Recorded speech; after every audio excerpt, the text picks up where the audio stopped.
So we've recently started keeping bees here the last couple years. This is our new hive behind me. Honey has a lot of different benefits. Not only do they pollinate flowers and help improve your pollination on your farm, but you can also get honey from them, obviously, as well as other products like beeswax, so you can make candles and different beauty products and things like that. So right now we just want them for our own use. Eventually down the road we'd like to sell honey and sell those different products to make a little bit of a profit to kind of cover our cost for what we spend on our bees. Now back behind me here is basically a field that we just mow just to keep the grass from getting way too long. And right now it's mostly just kind of grass and weeds like dandelions and things like that. So what I want to try to do today is in this little area right here, it's about an acre I think at the very bottom of this hill.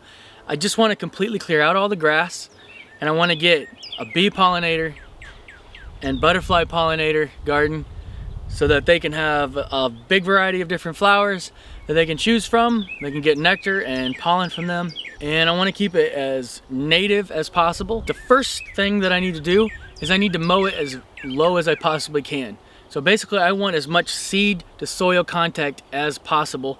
So if I was to just take a tiller and start tilling this up, I would basically run into the problem where I would bunch of that grass and it'd be winding up and getting caught on the tiller, and it would really be a giant pain. One thing I can do is I can go over this and I can mow it real low, and then I could come back a couple of days with glyphosate.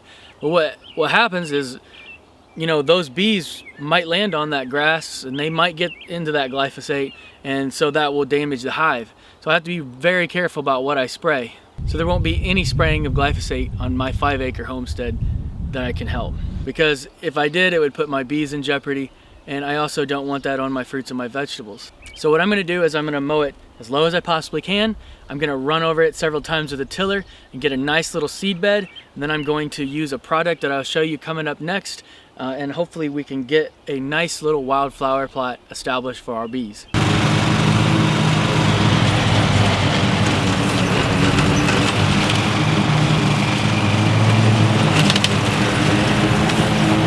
Step 2 is basically going to consist of me bringing my garden tiller and just trying to rough up the grass a little bit, try to get rid of some of that grass, try to kill some of that grass, and then just expose that soil so those seeds can get in that soil and germinate.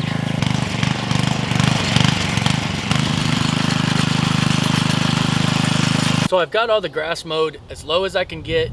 I've got everything kind of rough tilled onto the top, so I've got all that grass, the roots disrupted, and a lot of the soil is showing around 50%. Some is a little bit better than other places, but it was really rough to till. Obviously, if I had a rototiller or even like a disc or some kind of farm implement that I was pulling behind a tractor, it would be a lot easier.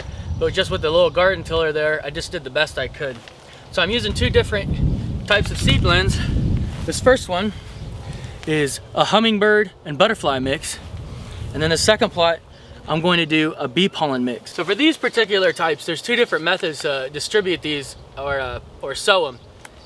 So the first method is to just kind of shake this and spread it around on the ground, and then go ahead and water that with a hose. But since this is on a far part of my property, I don't want to have to try to drag the hose way out here.